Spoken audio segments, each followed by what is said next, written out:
Desde já, sou grata a Deus pela oportunidade que Ele tem me concedido de estar juntamente com essa amada igreja no seu segundo ano da festividade do seu círculo de oração. Deus abençoe todas as irmãs. Esse verde aí parece que deu uma esperança para nós nessa noite, não é verdade, meus irmãos? O negócio aí de cor, ele ajuda, não é verdade? A gente, quando vê um verde como esse, já aumenta logo a esperança, né? Se vê um azul, aí a gente quer ir direto para o céu, não é verdade? Quero ser grata também por estar revendo servos e servas do Senhor, homens e mulheres de Deus, que estão nessa árdua obra, que é justamente levar o Evangelho a todos. E a casa está cheia nessa noite, né? Os louvores, meus irmãos, que coisa abençoada, né? Um louvor mais abençoado do que o outro. Enquanto inclusive as irmãs estavam orando, eu percebi que parece que foram 3 hinos, pelo menos da Sara Farias, né? Nós precisamos orar por esses irmãos que têm sido usados, essas irmãs, né? Para esses louvores que realmente edificam, né? Nós temos que orar, porque a gente tem visto aí uma perseguição que tem se levantado, né? Contra louvores que são ungidos. Contra aquilo que não é ungido, ninguém se levanta. Mas quando o louvor é ungido, traz mensagem, meus irmãos, vem, né? Vem levante de tudo quanto é lado. Mas uma lição para nós fica: pode o inimigo se levantar, pode o homem se levantar, pode o mundo se levantar, pode o vento se levantar, aleluia, mas quem permanece é a vontade de Deus. Deus abençoe a todos. Aleluia. Pastor Ivair, missionária Rosana, que bênção, meus irmãos. Às vezes, quando a gente faz um plano, a gente não faz ideia do que Deus tem para realizar. Mas uma coisa é certa: quando nós estamos na direção de Deus, Deus sopra, Deus levanta, Deus trabalha, Deus opera. Abra sua Bíblia. Deus tocou no meu coração aqui, e dentro do tema que é proposto, aleluia, que é um tema atualíssimo. Fala para quem está aí nessa noite: te atualiza, porque Jesus vem vindo aí. Oh glórias.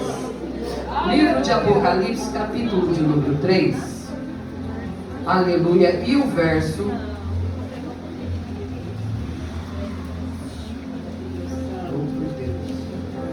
capítulo de número 3, Jesus, a visão sumiu aqui.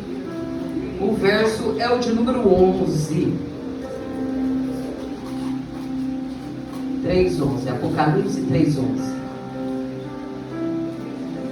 Todos encontraram? Se não encontrou, telão, ô glória. Eu quero louvar a Deus pelo telão, porque depois dos 50 anos a vista falha. Glórias a Deus. E assim diz a bendita palavra do Senhor: eis que venho sem demora, guarda o que tens, para que ninguém tome a tua coroa. O tema que é proposto, capítulo de número 22 de Apocalipse, verso de número 20. Aquele que testifica estas coisas diz: certamente cedo venho. Amém. Ora vem, Senhor Jesus. Maranata. Vai tomando o seu assento. Maranata. Maranata. Maranata. Meus amados e queridos irmãos, apesar de muita gente, muitos dos pregadores, infelizmente deixarem o livro de Apocalipse de lado, pregaram várias mensagens, muitas mensagens, nós precisamos entender uma coisa: que o livro de Apocalipse ele foi justamente escrito por causa de uma preocupação daqueles que se convertiam justamente logo depois da ressurreição de Cristo. Como toda a igreja sabe, a partir do momento que Jesus morre e ele ressuscita, E a palavra do Senhor que testifica no livro de Atos dos Apóstolos, mais de 500 irmãos, veio aquele que esteve na cruz do Calvário, agora ressurreto e assuntando ao céu, juntamente nas nuvens, e 2 anjos que estão ali acompanhando esse evento, juntamente com esses 500 irmãos, diz assim: por que vocês estão olhando esse que está subindo? Porque esse mesmo que está indo com as nuvens, ele mesmo retornará, aleluia, para buscar a sua igreja. E os discípulos que estavam ali tinham já sido direcionados, porque entenda uma coisa: Jesus nunca vai fazer nada sem antes deixar uma direção, sem antes deixar, aleluia, algo que já está proposto para nós. Jesus não deixa o seu povo sem a direção. Então ele fala para os discípulos: olha, não fique preocupado com tempos, porque a maior preocupação dos discípulos naqueles dias era se já era o momento de Jerusalém, aleluia, ser resgatada, os tempos da vida do Senhor, o dia do acerto de contas, que quando que seria o momento da vinda dele ou do final de tudo. Isso sempre foi uma preocupação dos discípulos, mas o Jesus deixou bem claro. Ele disse: não vos preocupeis com tempos e com estações, com dias, com anos, com horas, mas ficai em Jerusalém até que sejais cheios do Espírito Santo. Porque o dever da igreja não é estar preocupado, mas é estar preparada, é estar preparada. O dever nosso não é nos preocuparmos com dias, com tempos, mas é estarmos preparados para todo dia e para todo tempo. Você vai ver que no sermão das 10 virgens, você vai ver a diferenciação entre as 10 virgens. Todas são virgens, todas têm lâmpadas, todas foram convidadas para as bodas, mas vai haver uma diferenciação, e a diferenciação vai estar na preparação. Alguém está preparado, e eu quero nessa noite te perguntar: quantos aqui estão preparados? A Bíblia vai dizer que no momento que diz a voz se ouve, aí vem o noivo. Aí, meus irmãos, é que está o problema, porque somente 5 estão preparadas, somente 5 levaram azeite de reserva.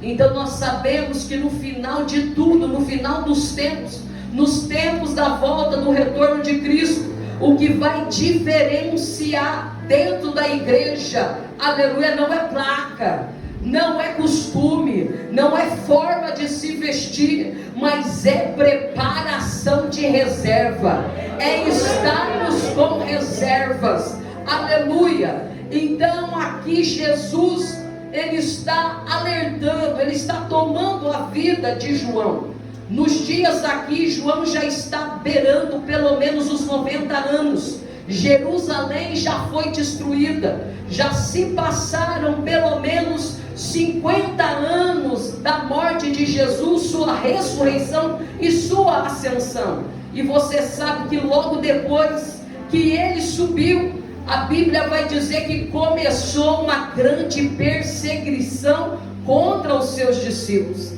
E a partir daqueles dias, meus irmãos, eu quero que você entenda isso. Nós não entendemos, nós não vivemos isso. Alguns dos nossos patriarcas passaram por algumas perseguições aqui nessa terra, quando estiveram aqui para estabelecer as primeiras igrejas evangélicas nessa região.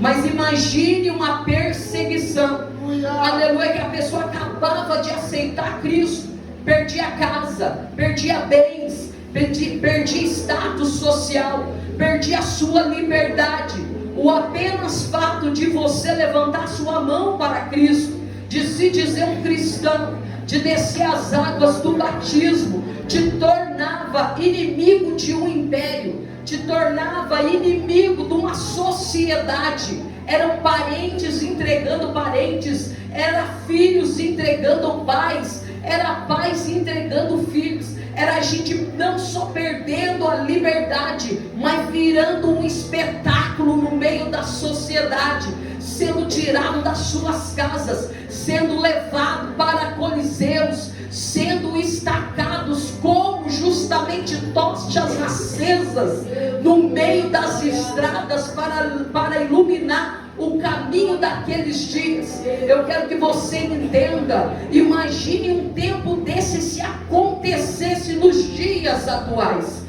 Se para você servir a Cristo, você perdesse a sua liberdade, se para você continuar sendo um crente fiel, você não tivesse mais posse dos seus filhos, você perdesse a guarda, você perdesse os bens, você fosse impedido de utilizar veículos, carros, você fosse impedido de usar o teu cartão, se você não tivesse mais condição financeira, a sua conta tinha sido bloqueada. Imagine nessa noite uma situação como essa, alguém colocando uma arma na tua cabeça ou no teu peito, dizendo: você nega ou você morre, e você tem que tomar uma decisão ligeiro. O seu filho chorando no braço com febre, passando por uma enfermidade mortal, e quando você chega no sistema de saúde, no SUS, alguém pergunta para você: você é cristão? Você é daquele povo louco que não aceita as leis de agora? Cadê a sua carteira? Cadê aí o seu chip? E você simplesmente tivesse que escolher entre a morte do teu bebê no teu braço ou uma assistência do grupo social. Aquele povo estava numa situação tão difícil que eles já se perguntaram: será que vale a pena?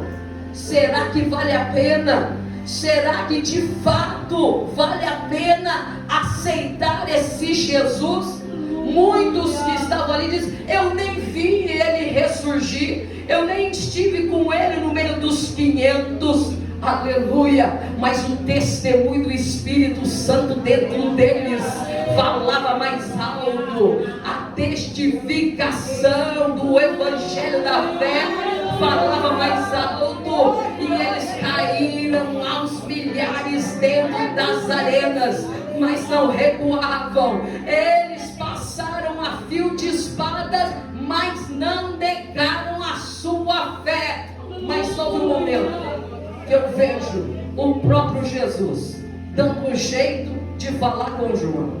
João é o remanescente, João é o apóstolo que sobrou, enquanto todos os outros tiveram a sua vida arrancada por testemunho da fé. Pelo menos um, pelo menos alguém que evidenciou, aleluia, o ministério do mestre aqui nessa terra e foi preservado, chegou a passar por um tacho de óleo, aleluia, mas saiu com a fé e com a pele mais nova do que um bebê que acaba de nascer, nem chama nenhuma ardeu nele. Então a sociedade da época, então os governantes da época falaram assim: não tem jeito de matar, então vamos exilar. Eu venho aqui te dizer uma coisa nessa noite: muitas coisas estão para acontecer, mas o Senhor tem os seus que Ele vai guardar de reserva. Quem aqui nessa noite está preparado para ser a reserva? A reserva, a reserva.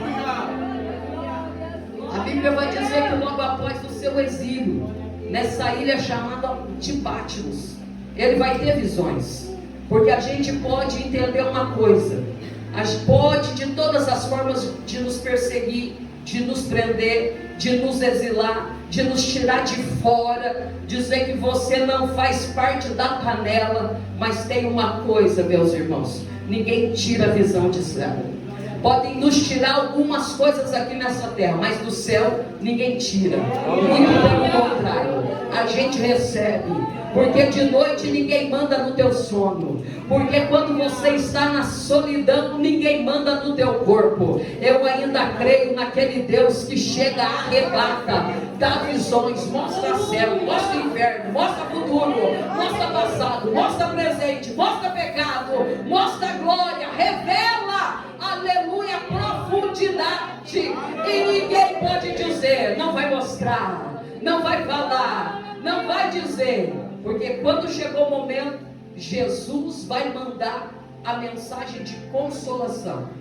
E a mensagem que eu entendo do Apocalipse é essa: não vai ficar como está. Fala para alguém que está aí nessa noite, não termina desse jeito não. Não termina milhares na mão do inimigo não. Termina milhões com palmas nas mãos diante do trono do Todo-Poderoso. Com governadores, com homens, aleluia, endemoniados perseguindo a igreja, mas termina com o povo de Deus, aleluia, sendo recebido na glória. Não termina como escravo, como indiferente, como miserável, como sem posses aqui nessa terra, mas termina com coroa na cabeça, com posição de glória, como filhos do bendito e do eterno. Fala para quem está aí, você não viveu nada ainda do que Deus propôs para ti. Aleluia. Quem nos vê vê uma casca, quem nos vê vê um momento, quem nos vê não vê futuro, quem nos vê não vê a glória que nos está proposta. Paulo chegou a dizer que as aflições do presente século, e eu vou falar uma coisa, você vê um leão devorando uma pessoa na tua frente, não é pouca aflição. Se você vê um soldado passando a espada, alguém que você ama, diante de você, diante do teu lado, não é pequena a aflição, mas Paulo chamou de pequena, comparado à glória que nos está proposto. Segura na mão de alguém nessa noite e incentive ele, incentiva ela, diz assim: espera por aquilo que está vindo aí. O que Deus tem para você, com você e para os seus, é coisa soberana, é coisa gloriosa, é coisa maravilhosa. Vale a pena, vale a pena, vale a pena, vale a pena. A palavra Apocalipse, ela tem um sentido de alguém que vai abrindo uma cortina aos poucos e vai revelando aquilo que está do outro lado. Então, quando João recebeu a revelação, ele não entendeu tudo, pastora. Ele simplesmente foi fiel e categórico àquilo que lhe foi passado. Tanto que você vai ver no final que a preocupação dele é justamente: não tira nada. Você não entendeu? Não tira nada. Você ficou com medo? Não tira nada. Você está querendo melhorar a mensagem para alguém? Não mude nada. Do jeito que recebo, entrego. E nessa noite eu venho dizer para a igreja: nós estamos na mesma posição, meus irmãos. Tem hora que a gente quer enfeitar o defunto, mas não adianta. Tem hora que a gente quer fazer, aleluia, de uma maneira, tirar uma coisa, colocar outra para ver se o negócio encaixa, mas o evangelho ainda é evangelho. Continue pregando, continue crendo, continue entregando a mensagem, continue orando, porque o Espírito Santo de Deus ainda trabalha no meio da igreja. E aquele que convence o homem do pecado, do juízo, da justiça, ainda acompanha a noiva aqui nessa terra. Fica tranquilo, não converteu hoje, mas amanhã a mensagem pega. Não aceitou hoje, não tem problema, vai ficar na roda da olaria até entender o que Deus quer, até entender o que Deus tem, até entender entender, ele joga de novo a massa na roda da olaria e amassa mais um pouco. Mas uma coisa é certa: Deus vai fazer o que tem que fazer, porque Ele vem vindo aí. Grande perseguição. Anos 70, Jerusalém foi completamente destruída. Quem viu o cenário de destruição lembrou de Mateus 24, quando Jesus diz: não ficará pedra sobre pedra neste lugar. Nós precisamos entender uma coisa: que tudo que estamos vivendo ao longo destes 2000 anos, e mais agora, nesses últimos dias, eles foram todos os eventos relatados pela boca do Mestre, há 2000 anos atrás. E o mesmo cenário do Apocalipse, meu irmão, não existe coincidência. 2000 anos atrás, a tecnologia mais apta daqueles dias eram rodas de madeira, eram cavalos, eram navegações simples. Não tinha nada daquilo que foi proposto dentro da revelação que o Senhor deu para João. Eu quero que nessa noite você esqueça tudo e você foque naquilo que foi falado. Jesus diz que quando Ele estivesse para voltar, o mundo todo ia presenciar a sua vinda. Entenda isso, a tecnologia hoje oferece essa possibilidade. A internet nos dá esse cenário global. Ele vai realmente vir. A tecnologia mostra, os sinais mostram. Eles dizem que haveriam sinais no céu, na terra, no mar, angústia das nações. Nós estamos quase no ápice, aleluia, de eventos cataclismas que nunca aconteceram nessa proporção aqui na terra. Mas fala para quem está aí: mas vão acontecer, porque foram anunciados, porque foram nos alertados. Só que dentro de todo esse cenário, Jesus disse que o amor de muitos se esfriaria. E nós não estamos falando do amor eros, do amor de um homem, vamos dizer, a paixão de um homem por uma mulher para um homem, não. Ele está falando do amor ágape, do amor de Deus, do amor pelas almas, do amor pela salvação, do amor pela comunhão, do amor por estar realizando a obra do Senhor. Nós estamos vivendo um tempo em que as pessoas não estão nem aí para as coisas espirituais, não estão nem aí para a salvação do fulano ou do bertano. Se vai tudo bem comigo, tá bom. Se vai tudo bem com a minha família, minha rotina, no meu lugar, tá tudo bem. Mas se aqueles que ainda não foram alcançados, fala para quem está aí nessa noite, começa a pedir compaixão pelas almas. Começa a sentir compaixão pelas almas. Começa a sentir compaixão pelo ministério que o Senhor colocou nas tuas mãos. Não dá para a gente levar esse negócio de igreja, aleluia, como se fosse um clube social, a minha roda, a minha panela, as pessoas que eu gosto, as pessoas que eu me preocupo. Nós temos que entender uma coisa: são mais de 6 bilhões de almas que ainda não se entregaram a Cristo. Olha para quem está aí nessa noite e diz assim: você está preocupado com quem ainda não recebeu? Com quem ainda não aceitou? Qual é a tua preocupação nessa noite? Num congresso como esse, nós precisamos entender uma coisa: se nós queremos acelerar a vinda, nós vamos ter que acelerar o passo. Se nós queremos vir o Senhor nos ares buscar sua igreja, nós temos que fazer alguma coisa como igreja aqui nessa terra.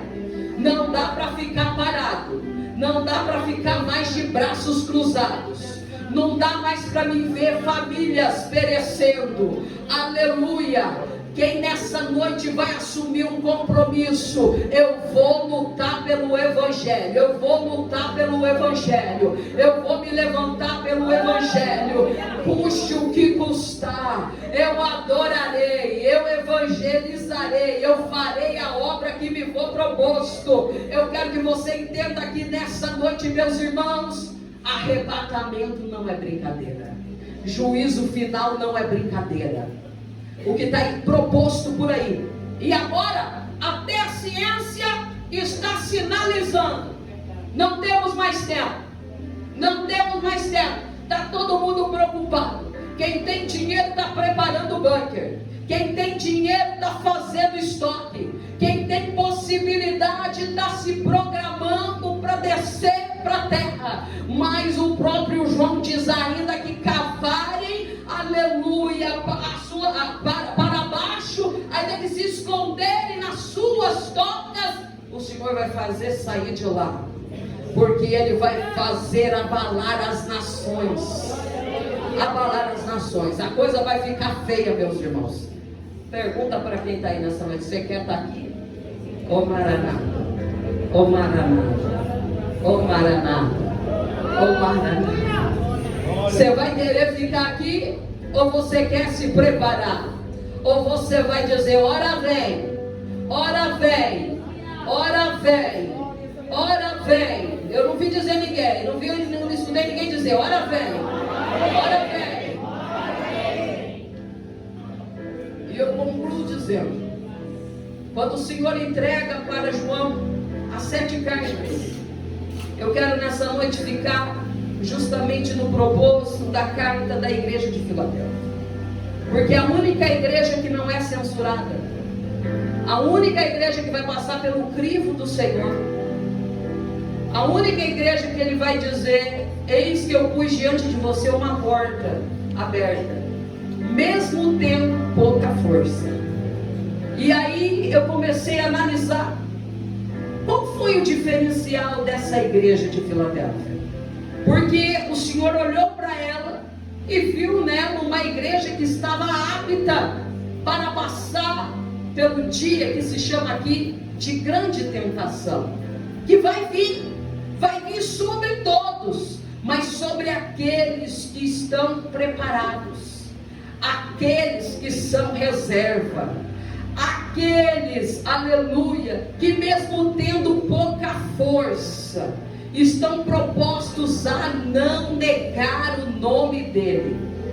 Ele diz que para eles haverá um livramento, haverá um escape, haverá uma saída, haverá uma coroa. Oh glória! Eu quero que você entenda uma coisa: a única referência que eu acho aqui é que o nome da igreja é Filadélfia. É a única diferencial que eu vejo. E a palavra Filadélfia no grego significa aquele que ama o seu irmão. Olha para alguém que está perto de você e diz assim: o amor pode esfriar no coração dos outros, mas você vai continuar amando. Você vai continuar amando. Por quê? Porque você decidiu amar. Você decidiu amar.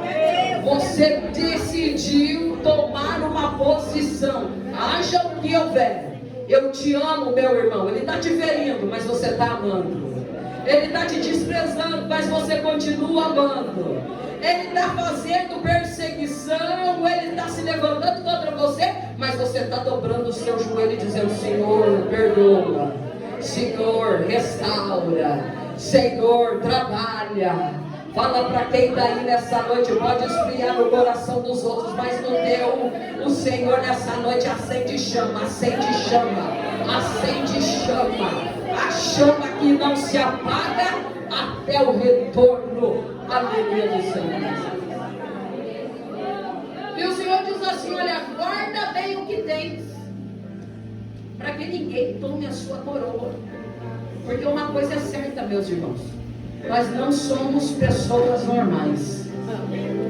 Nós não somos pessoas normais. Nós mudamos o nosso status o dia que nós aceitamos a Cristo como nosso Senhor e Salvador. Nós deixamos de ser criatura, deixamos de ser gentios, e passamos a ser filhos, herdeiros, co-herdeiros com Cristo.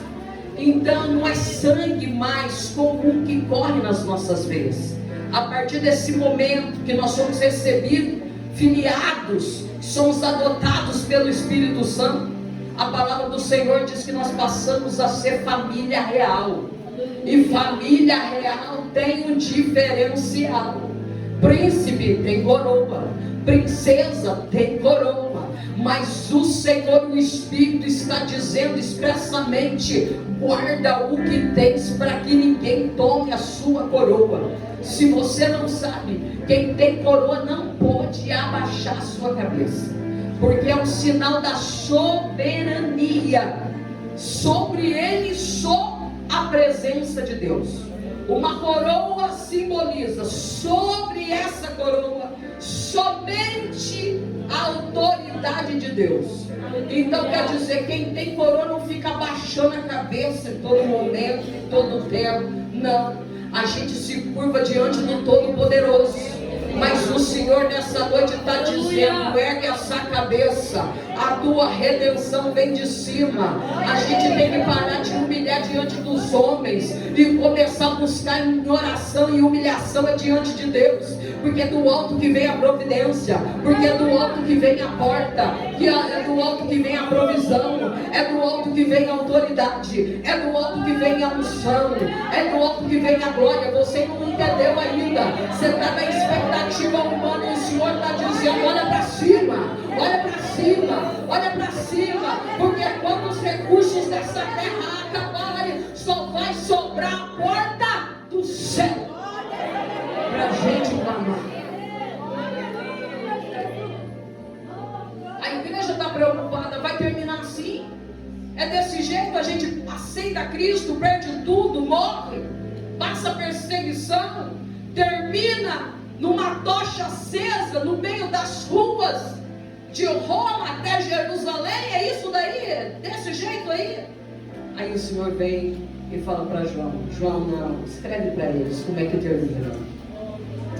Termina com uma porta aberta, termina com multidões diante da minha presença, com salvas de ouro, tribos, línguas, nações, dizendo: Santo, Santo, Santo, Santo, Santo, Santo, Santo. Você não disse santo ainda. Santo, Santo, Santo, Santo, Santo, Santo, Santo. Mais uma vez, porque ele é santo mesmo. Santo, Santo, Santo, Santo, Santo, Santo, Santo. E o que mais, Senhor, que vai acontecer? Essa perseguição vai terminar em coroa de glória, em assentos celestiais reservados aos fiéis. Que mais? O novo nome, uma pedra com um novo nome, que ninguém sabe, só o Senhor. Oh, aleluia! E que mais, Senhor, que vai acontecer? Vai acontecer que aqueles que perseguiram aqui serão perseguidos, porque os poderes do céu serão abalados, porque as catástrofes, as tragédias, eu acredito sim, irmãos, em muita coisa que está para acontecer, mas enquanto a igreja estiver na terra e o Espírito Santo estiver com ela, as portas dos infernos não prevalecerão. E eu estou para afirmar uma última coisa aqui, que os meus irmãos que são dedicados à teologia, aos ensinos, principalmente os escatológicos, vai entender: a última atuação da igreja ainda não começou. Olha para quem está aí nessa noite e diz assim: se prepara, você foi escolhido para o final. Aqueles foram escolhidos para o começo, para o pontapé inicial. Veio muita gente segurando a tocha até aqui, mas nos dias da vinda do Senhor, os que estão escolhidos para terminar a colheita aqui nessa terra, se coloque de pé. Você vai dizer assim: é você. Nossa, missionária Jô, meu Deus, que jeito que Pedro era ungido, era escolhido até a sombra dele curar. O Senhor falou assim: Pedro fez um bom trabalho, mas você vai ter que terminar o trabalho que ele começou. Nossa, Senhor, e Paulo, o evangelista das nações, dos gentios, levou o evangelho para quem ninguém queria levar. Que maravilha, que ministério glorioso. Olha para quem está aí e diz assim: ele começou, e você vai ter que dar um jeito de terminar. Nem que for a tua casa. Segura na mão de quem está do teu lado aí. Diz assim: nem que for a tua família. Nem que o teu ministério seja o ministério de Noé. É a mulher, é os 3 filhos e as noras, pelo menos, né, pastor? Fala assim: nem que o teu ministério seja o de Noé. Fala para quem está aí nessa noite: você vai fazer essa obra. O Senhor colocou nas tuas mãos.